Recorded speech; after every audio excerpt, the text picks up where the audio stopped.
Gloria al Señor. Y en esta mañana os quiero invitar a abrir sus Biblias en Juan capítulo 6. En Juan capítulo 6. Quiero leer desde el versículo 60 al 69. Juan capítulo 6, versículo 60 al 69. Y la pregunta de esta mañana es, ¿a quién iremos? Esa fue la fue la pregunta de Pedro. En un momento Jesús lo mira, le dice, oye, si querés ir por vuestro camino, id por vuestro camino, no estoy aquí para complicarle la vida a nadie, ¿no? Jesús no era de los que andaba rogándole a la gente, sino Jesús simplemente presentaba la verdad y dejaba que la verdad trabajara, ¿no? Y mucha gente que se burlaba, mucha gente que no creía, mucha incredulidad y todo aquello, de un momento dice Jesús, vale, haced lo que queráis. Pero Pedro dice, pero Señor, ¿a quién iremos? Tú tienes palabras de vida eterna. ¿A quién iremos? Y en esta mañana quiero un poco trabajar esa línea, quiero trabajar esa frase, quiero trabajar en estos versículos de la palabra del Señor y usar algunos textos también que están en la Biblia. Y también nosotros hacernos la misma pregunta y que esta mañana podamos salir diciendo, Señor, no tenemos a dónde más ir, tenemos que ir a ti, tenemos que recurrir a ti.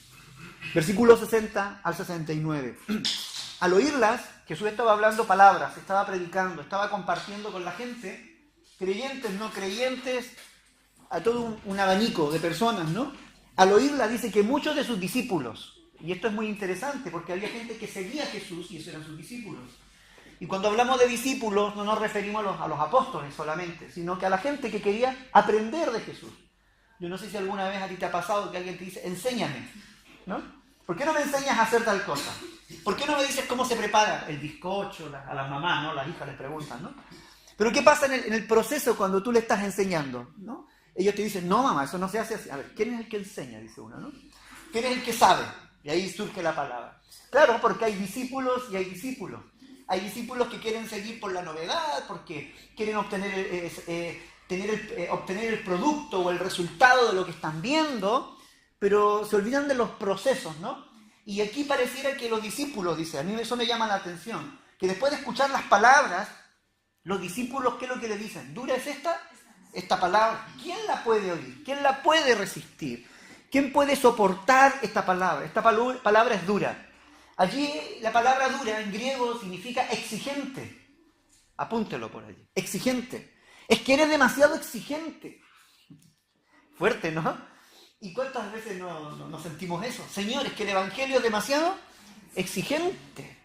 Yo prefiero el camino ancho, que es menos exigente. Total, cada uno camina como quiere, viste como quiere, habla como quiere, hace lo que quiere, piensa como quiere, ¿no?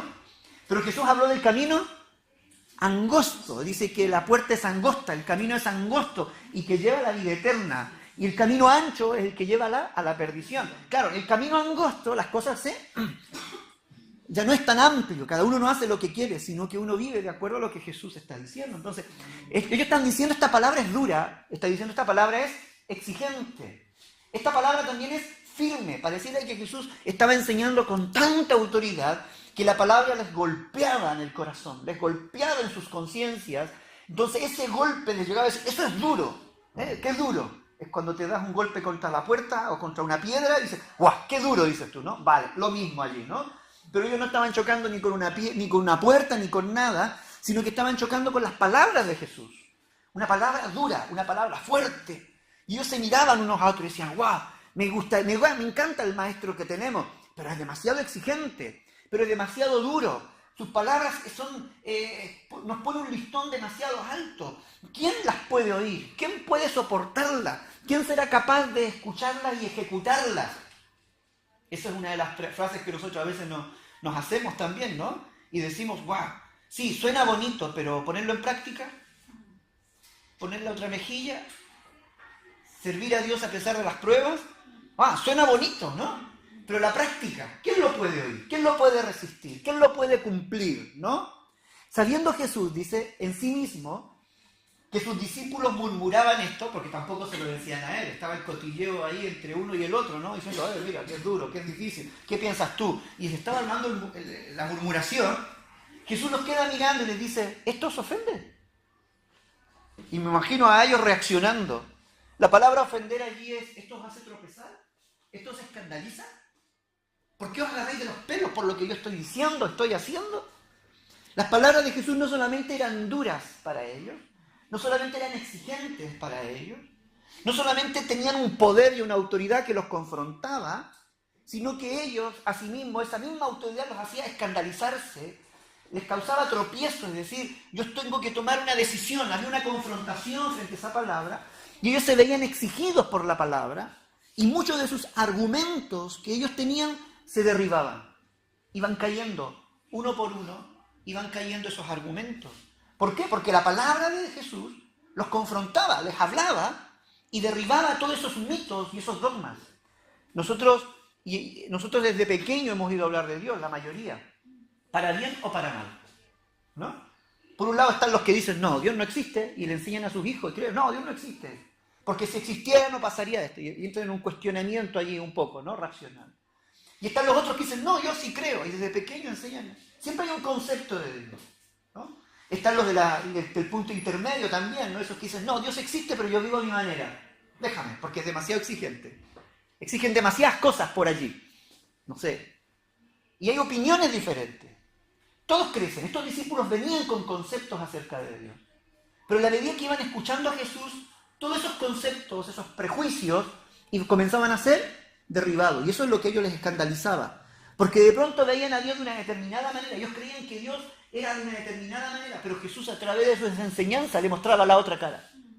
Lejos de mostrarle a ese Dios lejano, a ese Dios que había que alcanzarle por las obras, a ese Dios que solamente amaba a los buenos, por decirlo, ¿no? De pronto viene Jesús y le está mostrándole que Dios no solamente ama a los buenos, que Dios también ama a los malos, y que los malos también tienen una oportunidad.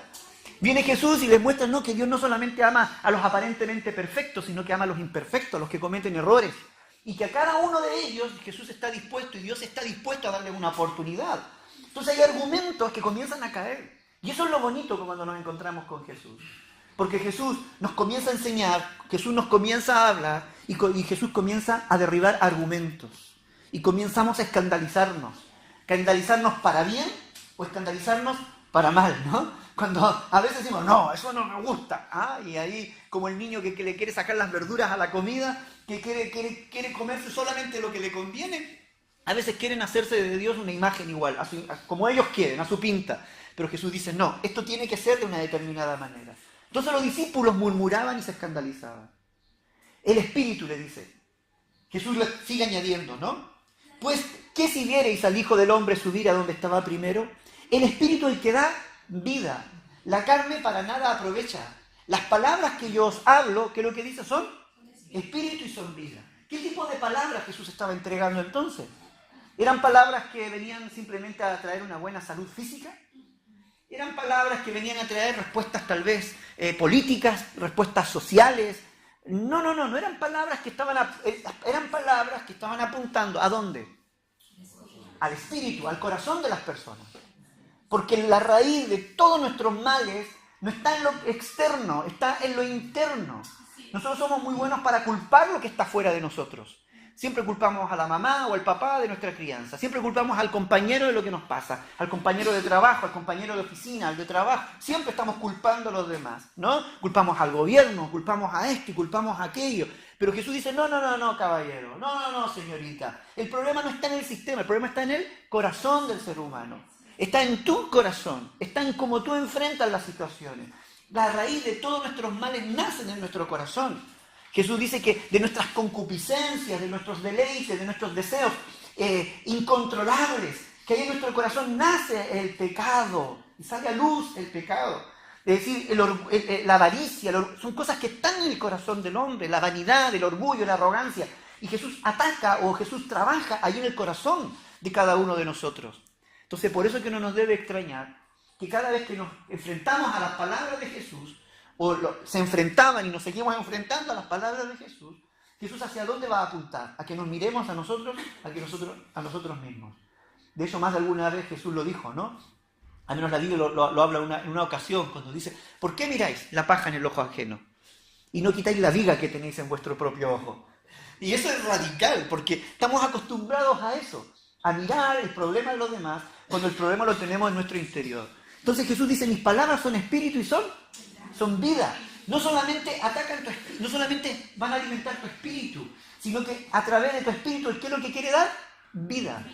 Vida. Dios es el único que nos enseña ¿qué? A vivir. Y a vivir de manera plena, no un existir, no un sobrevivir, no, un vivir. Y esa vida solamente está cuando Cristo comienza a trabajar en nuestro corazón, comienza a trabajar en cada uno de nosotros.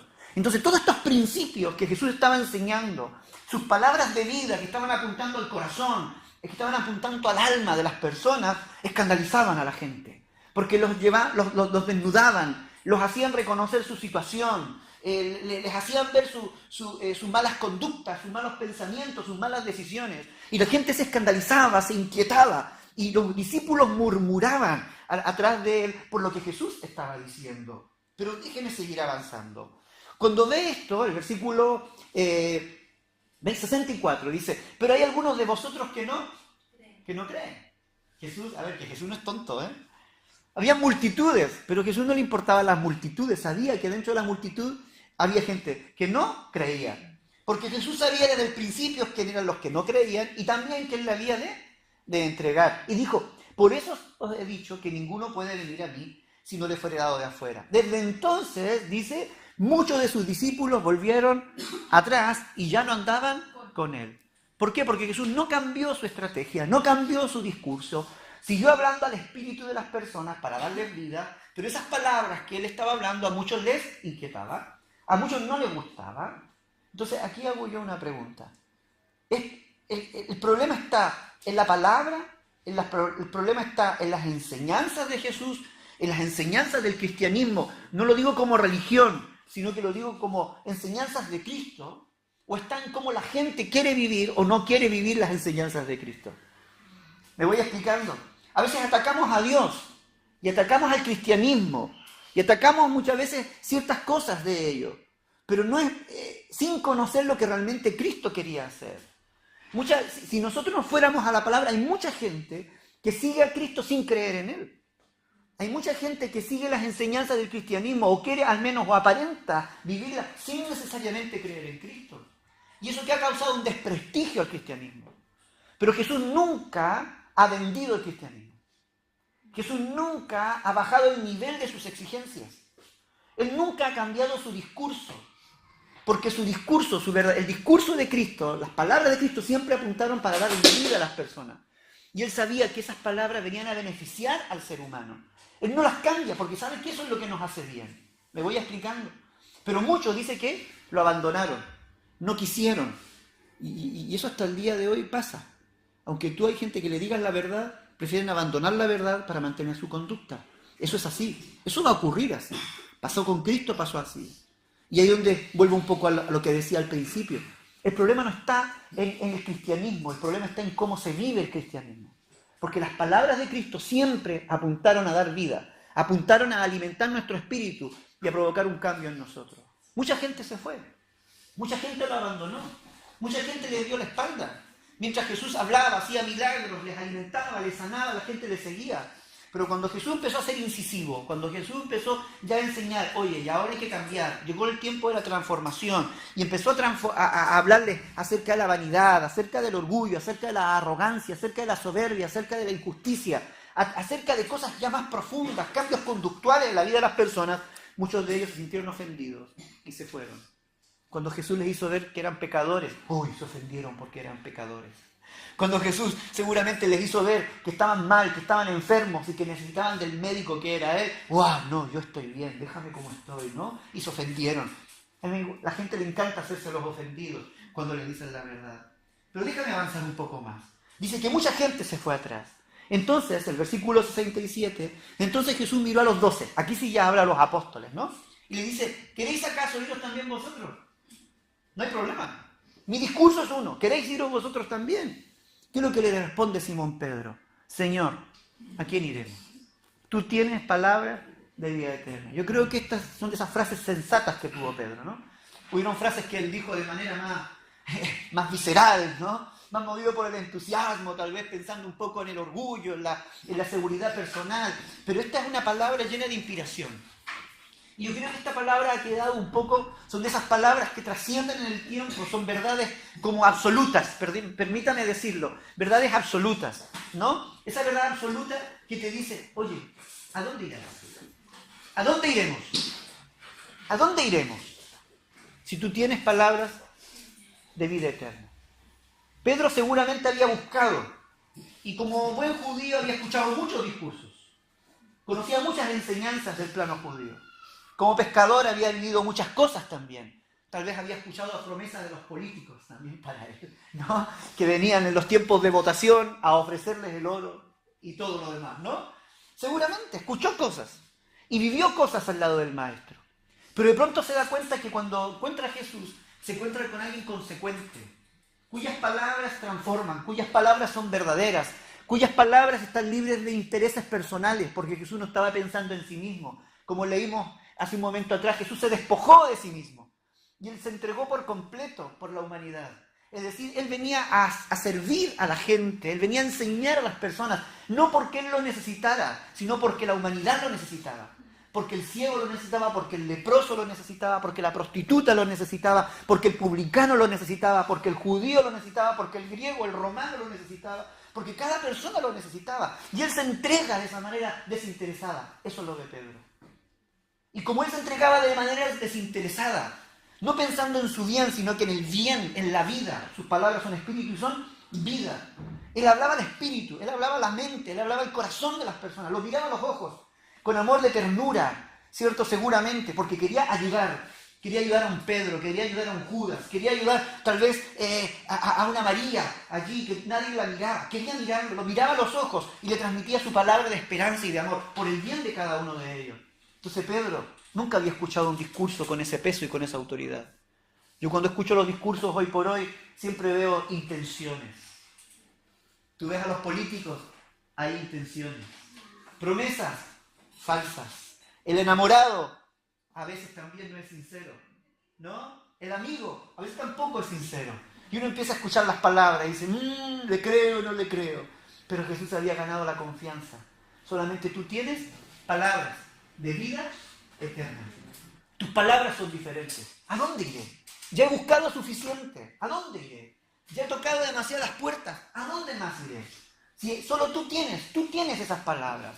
¿Qué más puertas puedo golpear? ¿Qué otras oportunidades debo pedir? ¿Qué otras situaciones más tengo que ver? Solo tú tienes palabras de vida eterna. Qué fuerte es eso, ¿no? Qué interesante es todo eso.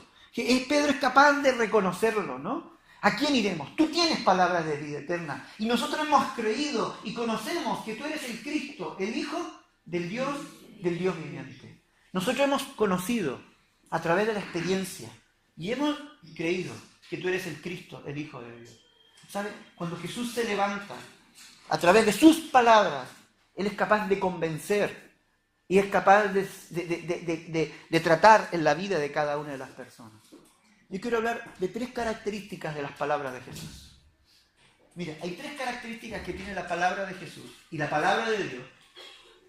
Y cada día que nosotros nos enfrentamos a ella, algo provoca en nosotros. Yo siempre digo, es muy difícil quedar indiferente a la palabra de Dios, aunque nos hagamos los indiferentes. Es muy difícil, porque la palabra tiene un peso, tiene cualidades que solo ellos las tienen. La primera está en Apocalipsis, capítulo 10, versículos 9 y 10. Este versículo lo hablamos el día jueves aquí en el estudio bíblico. Apocalipsis 10. Apocalipsis 10. Versículos 9 y 10. ¿Sí? ¿Ya está en pantalla? ¿Sí? Dice, y fui al ángel, diciéndole que me diese el librito. Y él me dijo, toma y cómelo. ¿Y qué provoca? Y te amargará el vientre, pero en tu boca será dulce como la miel. Entonces tomé el librito de la mano del ángel y lo comí. Y era dulce en mi boca como la miel, pero cuando lo hubo comido, amargó mi vientre. Oye, es una cosa como contradictoria. A ver, ¿es dulce o es amargo? ¿Es amargo o es dulce? Yo no sé. La cosa es amarga o es dulce, pero aquí hay una mezcla muy interesante. La dulzura y la amargura. Este era un librito, ¿no? Era un mensaje de parte de Dios. Y este mensaje de parte de Dios iba a provocar un doble efecto. El efecto de la dulzura y el efecto de la amargura. Las palabras de Jesús eran dulces. Y la palabra de Dios siempre es dulce. La palabra de Dios siempre te deja un buen sabor de boca. Porque las palabras de Dios siempre traen esperanza, siempre traen respuesta, siempre traen solución, o traen consuelo, o traen exhortación, o traen una riqueza que solamente ellas tienen. Entonces son dulces, es dulce al paladar. Yo no sé si tú has leído los salmos, si has leído los proverbios, si te has sentado a leer las enseñanzas de Jesús y uno empieza a leerlas, las bienaventuranzas, sus consejos, y uno empieza a sentir ese sabor dulce, y uno se lo come, y uno lo traga, y uno se alimenta, y uno se deleita, ¿no? Porque la palabra de Dios es dulce como la miel, y eso como la miel que destila del panal, dice el salmista, ¿no? Es una palabra muy dulce, pero de pronto esa palabra también nos confronta, y dice que es amargura como en el vientre, dice, no en los labios, sino que en el vientre. ¿Qué provoca en el vientre? El vientre habla del interior, habla del alma, del corazón. Mientras tú te las comes, es bonita, es agradable, es dulce. Pero la amargura nos habla de confrontación, porque nos deja en evidencia, porque nos vamos dando cuenta de lo que necesitamos. No nos deja quietos, no nos deja conformes. Entonces eso provoca como una amargura en nuestro vientre, en nuestro interior. Una amargura que nos lleva a decir, es que yo necesito de Dios. Una amargura que me lleva a pensar y decir, yo tengo sed, no soy tan perfecto, no soy tan bueno como yo creo. Y aunque yo me justifique muchas veces diciendo, hay otros peores que yo, pero eso ni aún eso acalla mi conciencia. No sé si te has dado cuenta de eso. Que por mucho que uno quiera callar la conciencia, que uno quiera poner paños tibios, esa palabra por dentro nos carcome, esa palabra por dentro nos confronta, esa palabra por dentro provoca convicción de pecado, esa palabra nos inquieta y nos deja inquietos hasta que terminamos confesando a Dios y pidiendo ayuda a Dios, y ahí se acaba la amargura y vuelve otra vez a sentirse la dulzura de los labios. ¿La han pillado? ¿Se ha entendido? Entonces, por un lado la palabra es dulce, claro que es dulce.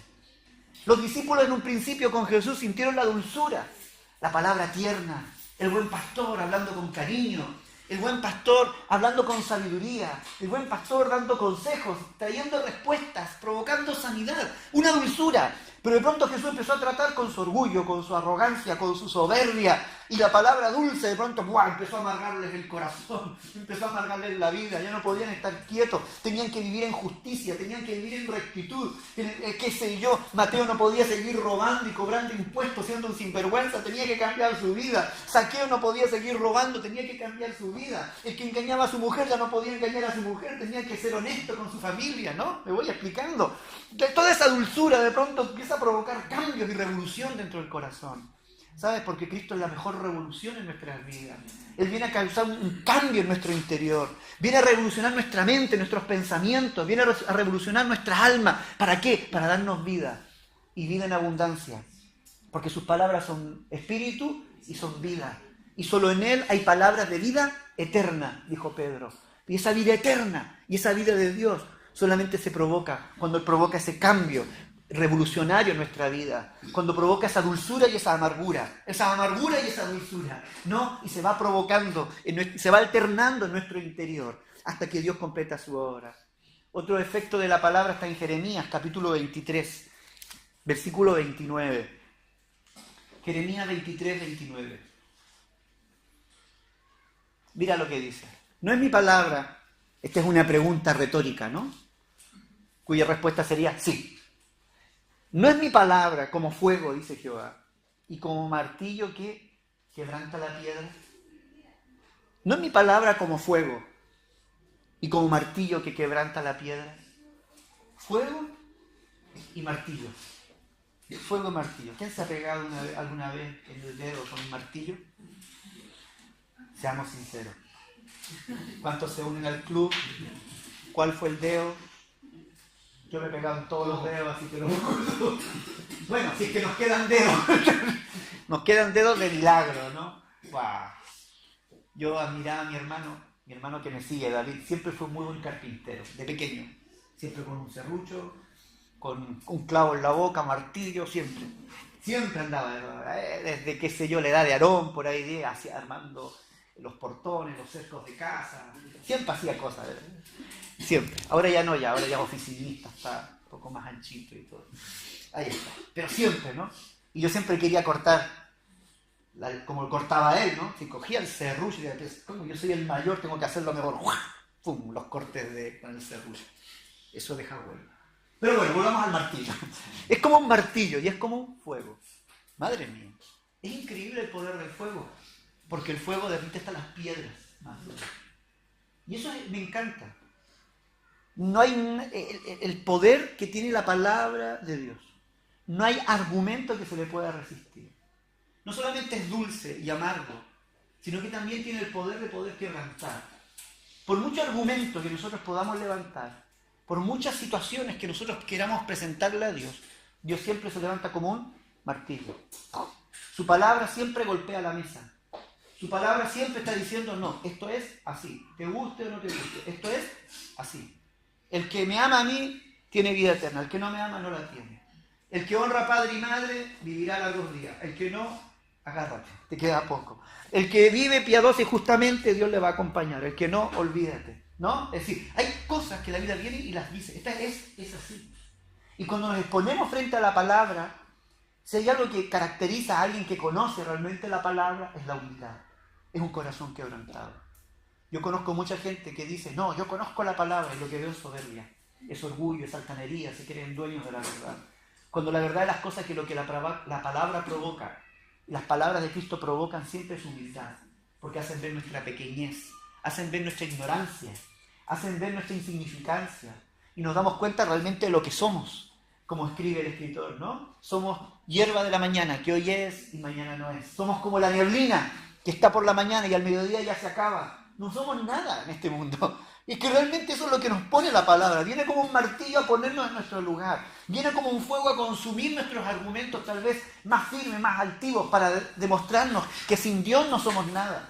Y eso es lo que le había confrontado tal vez a Pedro también, ¿no? Cuando él ve su vida, tal vez llena de argumento, un hombre recio, duro. Había enfrentado tal vez como buen pescador una vida dura, sabía lo que eran las tormentas, sabía lo que era la lucha. ¿Y quienes han vivido al lado de pescadores como vivir al lado de mineros? Gente dura, recia, ¿no? De convicciones firmes, que les ha tocado sacarse las castañas del fuego desde muy temprana edad, y a veces hasta insensibles porque tienen que lidiar siempre con la muerte. Pero Pedro terminó rindiéndose por mucha dureza que había en su corazón, por mucha arrogancia, mucha firmeza, mucha valentía que él creía tener. Se terminó debilitando frente a las palabras del maestro para decirle, solo tú tienes palabras. Fue quebrantado y confrontado. Por último, Hebreos capítulo 4, versículo 12. Un texto que me apasiona, que me encanta. Bueno, todo me encanta. Pero esta mañana me encanta este. 4:12. Porque la palabra de Dios, ¿cómo es? Es viva. Es decir, la palabra de Dios tiene vida en sí misma. Pero también es eficaz. Funciona. Funciona. No sé cómo, pero funciona. No tengo idea, pero funciona. Funciona. Es viva y eficaz. Pero no solamente es viva y eficaz, sino que dice que es más cortante. Hablamos del martillo, hablamos del fuego. ¿Quién se ha cortado un dedo? Vale. Dejémoslo hasta aquí. Todos hemos querido ser chef, master chef, y no llegamos ni a mini chef, nada. Nos cortamos entero. Dice que es más cortante que toda espada de 2 filos. Eso era lo más cortante que se podía conocer. Una espada romana cuando cruzaba, el tipo no se daba ni cuenta, hasta cuando ya estaba desangrado. Una espada romana cuando cortaba la cabeza, el tipo no alcanzaba ni a pestañear, cuando su cabeza ya estaba rodando. Era un filo, pero que penetraba todo. Por eso que aquí Hebreo lo está comparando eso. Es más penetrante que una espada de doble filo. Pero ¿por qué penetra la palabra? ¿Y yo por qué me gusta hablar de la palabra? Pues yo siempre digo, cuando yo predico, sé que la palabra va a llegar. Sé que los oyentes algo les va a llegar. ¿Por qué? Porque la palabra tiene vida en sí misma y la palabra funciona. Y porque la palabra entra. ¿A dónde entra? ¿A dónde penetra? Dice que penetra ¿hasta qué? No, hasta partir el alma. Es decir, el efecto del martillo que rompe. Es decir, cuando Dios te está hablando tu alma es para partirla, para deshacerla y comenzar a construirla de nuevo. Porque todo lo que hay dentro de nosotros necesita ser hecho de nuevo. Y la palabra entra hasta tu alma. Entra, dice, aún más, dice, hasta el espíritu. Está hablando de nuestro yo interno, ¿no? Nuestro espíritu, nuestra alma. dice las coyunturas, los tuétanos, y discierne los pensamientos y las intenciones del corazón. Él te ve venir. Él ya sabe el argumento que vas a presentar, pero él ya tiene la respuesta. Él ya sabe cuál es la excusa que vas a poner, pero él ya tiene la respuesta. No, que nadie sabe lo que yo estoy sintiendo. Mentira. Él sabe. Él sabe lo que hay en tu alma, lo que hay en tu espíritu. Por eso es que la palabra penetra hasta allí. Porque sabe que la raíz de tus problemas, la raíz de tus males no está afuera, está en tu corazón. Entonces Él entra en tu corazón para desarmarte, entra en tu corazón para desnudarte, Él entra en tu corazón para discernir, para demostrarte que Él ya lo sabe, y desde allí quebrantarte, y desde el quebranto comenzar a levantarte y comenzar a hacer a ti una nueva criatura. Y que toda tu confianza y toda tu fuerza dejen estar puestas en ti mismo, estén puestas en lo que Jesús te quiere demostrar, en lo que Jesús quiere hacer. La palabra de Dios va a penetrar, está penetrando. Entonces aquí existe una cosa muy interesante, ¿no?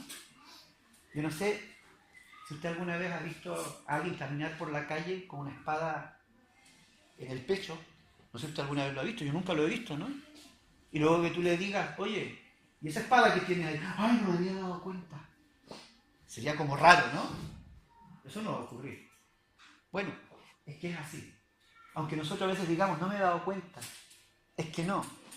Queramos ser indiferentes, por mucho que lo digamos, estamos conscientes de que tenemos una espada atravesando nuestro corazón.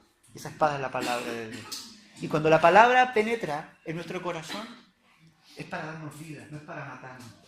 Y podemos vivir toda la vida con una espada atravesada en nuestro corazón. Intenta dormir con una espada atravesada.